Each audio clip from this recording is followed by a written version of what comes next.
quick review. We plowed through the 3 domains and 6 kingdoms of living things yesterday in a very superficial way. Basically, what you need is to be able to identify what makes them part of each domain and kingdom. The Archaeans, the weird ones, the kind of alien, extreme loving bacteria that found places that still looked like the early Earth once the early Earth changed to a less toxic to us kind of situation. The new bacteria or true bacteria, which are everywhere, literally everywhere, in you, on you, in the atmosphere, on every surface. These and the Archaeans, the prokaryotes. The rest, the eukaryotes, we really didn't go too deep in, just sort of identified what makes them belong. So what makes protists belong is they're kind of the also-rans of the eukaryotes. They are almost animals, almost plants, or almost fungi. Not a true taxonomic group, okay, not more related to each other than any other category, but we kind of shove them in there because they're the oddballs. Fungi, multicellular, the first of the 3 multicellular kingdoms, heterotrophic, and they have cell walls, so they're mostly decomposers because they can't move around. Plants, multicellular autotrophs with cell walls, can't move around, but of course these are the main photosynthesizers of the planet. And then animals, multicellular, heterotrophic, and motion allowed by that lack of cell walls. Questions about that run we did yesterday? How do fungi decompose if they can't move? How do they get over to a dead carcass? Good question. So the way fungi reproduce is by producing spores. And spores are basically their version of seeds, simpler than seeds, obviously, but they tend to, at a certain point, they make a fruiting body that throws off spores, and the spores land on something and grow there. Sort of that's how they spread out. That's one way. A lot of them also have underground networks of sort of tubules called hyphae. And so when you see fruiting bodies, they're all part of the same organism. And so, they may or may not find dead stuff to grow on as those hyphae spread out. There are fungi with spores that could kill animals so they can eat those. Yeah, there are quite a few fungi that are parasitic.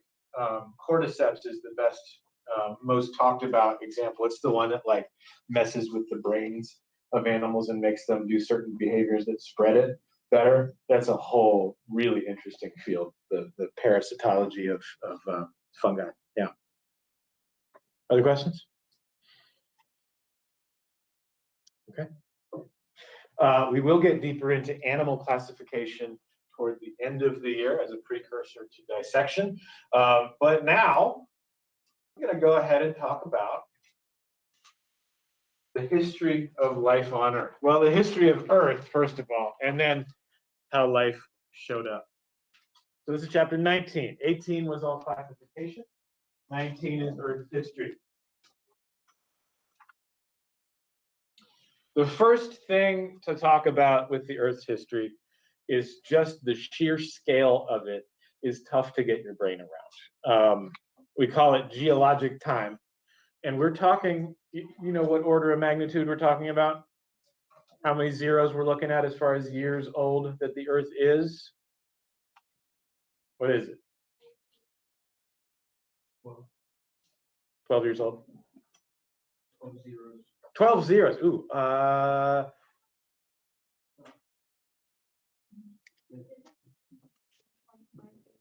Billions is the right order of magnitude. I shouldn't ask how many zeros because my brain is shorting out on that. How many zeros is that? 3, 3, 3. It's either 9 or 12. Is it 12? Might be 12. No, I was No? not sure.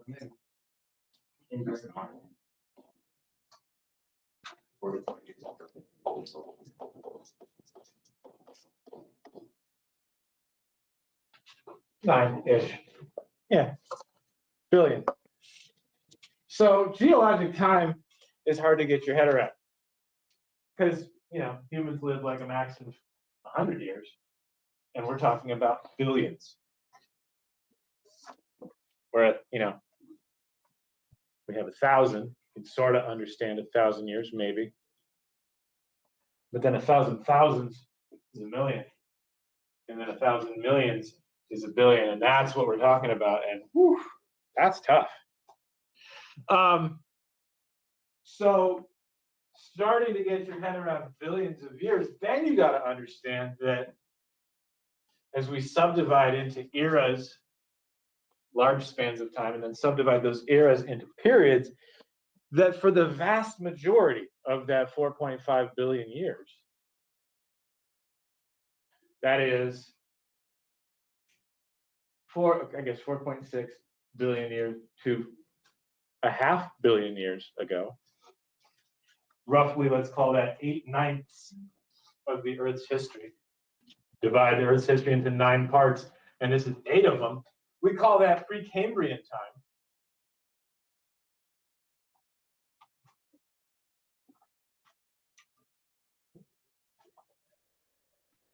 For the first half billion, there's not even any life on the Earth. We call that the Hadean era. Why do we call it that?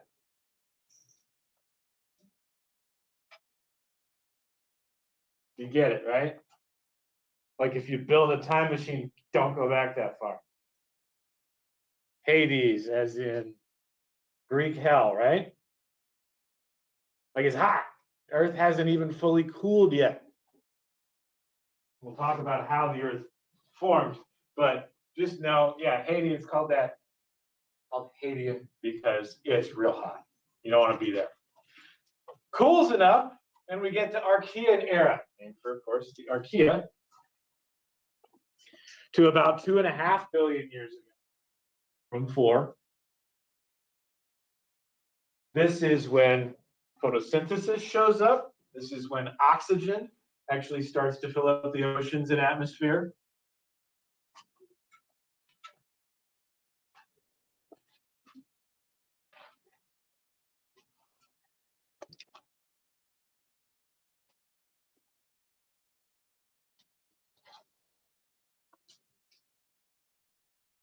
Sparking the first mass extinction of all those Archeans that can't tolerate oxygen and cooler temperatures. And of course, then we have the survivors of the Archaea that found places that were still anoxic and hot.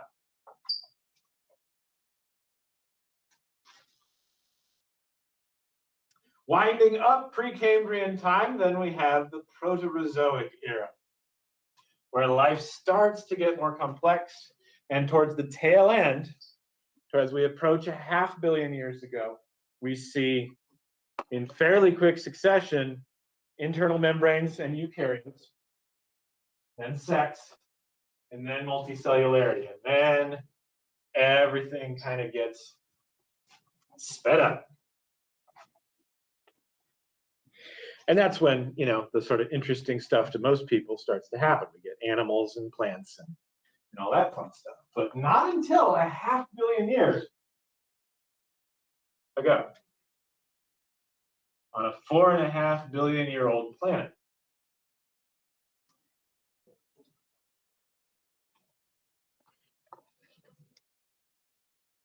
That's key. That's something that is sometimes hard to get to stick in your brain. The idea that for the vast majority, I think we can agree that 8/9 is the vast majority of the Earth's history. For 8/9 of the Earth's history, life has been simple and one-celled.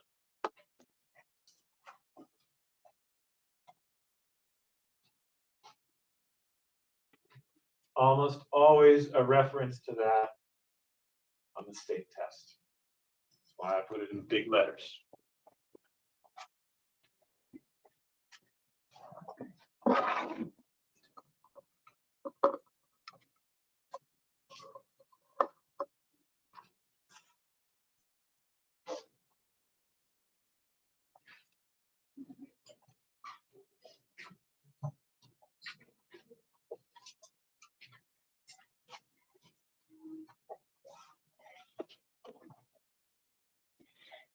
Half billion years of no cells, and then the cells that are there all the way to 500 million years ago one-celled organisms. And then once we get past the Proterozoic era, that's when the big diversification, the spreading out of life really starts as far as more complex organisms. Questions so far? If like reproducing in the pink color cell, Yeah. why would we evolve towards something that involves another animal to reproduce? So it's a trade-off, basically. It's a really good question. You're saying if asexual reproduction is so easy and so quick, why not stick with that? And plenty of organisms have, right? All the bacteria, still, that's what they do. The advantage with sex that we've kind of been emphasizing all the way through is that diversity. It allows for evolution to fast forward, speed up, because suddenly you're shuffling the deck every time you do it, right? So yeah, it's certainly more costly in terms of energy and materials, but it creates that diversity that has turned out to be real successful.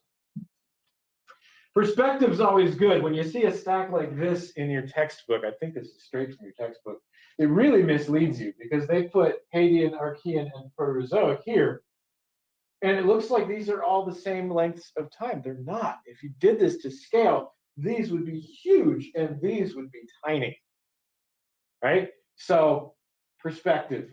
Let me, wait. Perspective. If you put the Earth's history on a 24-hour clock, right? We're used to 12-hour clocks. This one's 24, from midnight to midnight again. Life doesn't show up until 5:30 a.m. Photosynthesis at 8 a.m. A little past noon, we have eukaryotes. 5:30 p.m. is the first multicellular animals, and they're simple. We don't get past Precambrian time until 9 p.m. on that 24-hour clock, right? So a big difference from that stack of eras I just showed you. And if you're looking for real perspective, humans don't show up until 1 minute and 4 seconds from the present. Is that right? Yeah, 1 minute and 4 seconds. So yeah, we talk a lot about these last 3 eras when all the animals show up, but it's a pretty small amount of time. So these eras beyond Precambrian time, the ones where all the stuff we tend to care about happens, start with the Paleozoic from about 500 million to 250 million years ago. The first period in this era is called the Cambrian period. And so we call the huge diversification that happens at the beginning of that period the Cambrian explosion. Not an explosion like an asteroid hitting, but an explosion like, wow, the animals all really branched out during this time. Old school bio name for it is the Age of Fishes. Not a particularly good name. There's certainly fishes around at this point, and maybe they're the dominant vertebrates, but there's still way more invertebrates. But everything is in the water. They've got that.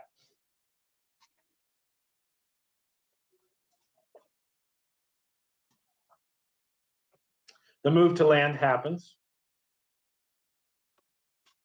And then you have the next era, probably the most familiar to you if you were ever a big dinosaur person. If you were into dinosaurs, you know this era. What is it? Mesozoic, yeah, containing the period that the movie's named after, the Jurassic period. It's one of the Mesozoic periods. But Mesozoic era goes from 250-ish million years ago to 65.5 million years ago. Dinosaurs are the largest life forms, so sometimes they call it the age of the dinosaurs. That's old school.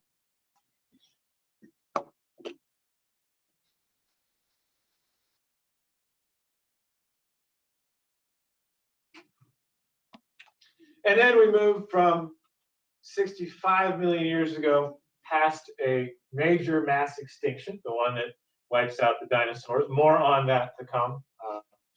Our understanding of that particular extinction, that particular event of a space impact has changed quite a bit since I was in school. It's a little more exciting now. But the Cenozoic, when the mammals who have already showed up managed to diversify much more, and we get those big mammals that you know from previous classes, mammoths and giant sloths and things like that. Sometimes called the age of mammals. Again, not a good name for it. And the reason I keep saying that those names aren't particularly good is this: if we're talking about numbers, animal-wise, the animals that have pretty much ruled the earth since they first showed up is the insects. There's more of them than anything else, by a lot. But if it helps you remember, fishes, dinosaurs, and mammals, those three eras, most recent, that's fine.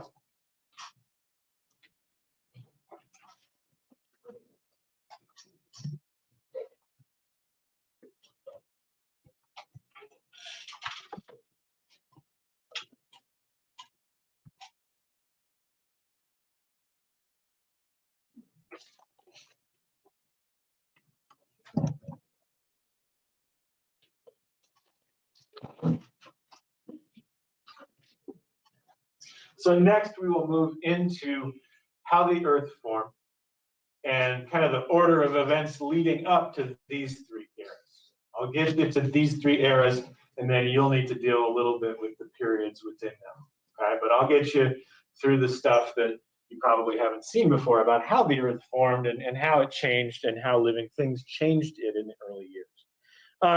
I want to backtrack just a bit for today's assignment, though, because classification, there's a tool you need to know how to use that's kind of the go-to tool for scientists when they want to identify something like a bird or an insect or a fish or whatever.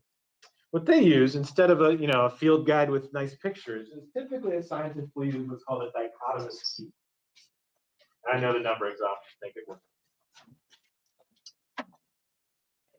Dichotomous key reminds me a lot of, did you ever read the Choose Your Own Adventure books?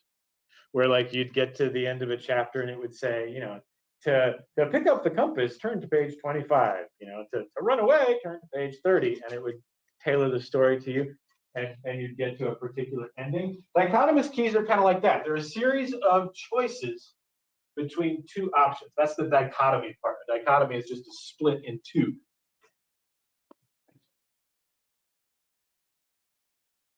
And so what you'll see is like, does it have 17 stripes on its back? Okay, go to number 5. Does it have more or less than that? Go to number 3. And you keep making these choices about the physical characteristics of whatever you're trying to identify until it dead ends into, hey, this is that particular organism.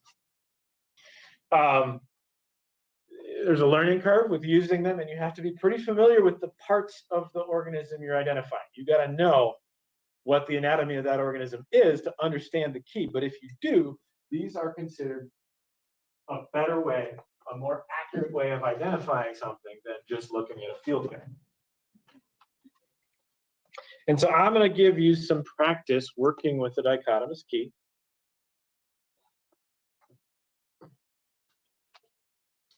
A fairly simple one, as dichotomous keys go.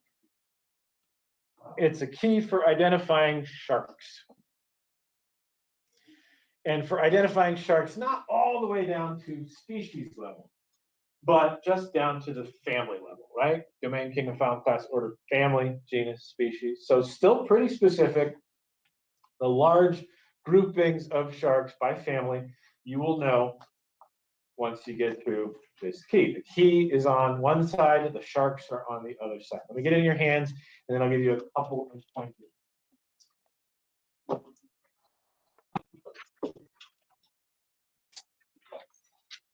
And it's the thing you're going to be really tempted to break, is you're going to be really tempted to read through this key and just find standout features and try and find them on these sharks and just say, oh, okay, there's that, so that must be that shark right there. Don't do that.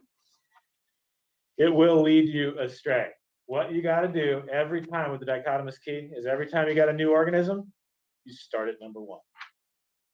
Okay, every time, start at number 1. Because you got to take the paths that you're supposed to take to get to the places you're supposed to get to. Don't try and identify them by skipping around, okay? So always start at number 1. When you get to shark parts that you don't know, like for example, the different fins, the dorsal, the anal, the pectoral fin, there's a nice shark right at the bottom of that key that's kind of your model shark that teaches you, okay, well that's, if it's the fin right next to the tail, that's the anal fin. The next one closest to the front is the pelvic fin, and then you got the pectoral. So that's how you identify that stuff. One thing I'll just go ahead and get ahead of is there's one key item that says something like mouth back along underside of the head and mouth at the front of the head. Here's the difference. This is a shark with a mouth back along the underside of the head. This is a shark with its mouth in front. Make sense? I think everything else should kind of sort itself out. Again, your goal is every shark start at number 1 and stop when you dead end into something that says family blah, blah, right? It'll be a long word. Just try and spell it right. And that's, you win. When you get to the family, well, that's what you write down in the space under the shark. By the end, you'll have family names under all the sharks. I believe they are all different. Okay, so you shouldn't use any families twice. Questions? All right, you have the rest of the period to work. Let me know if you have questions.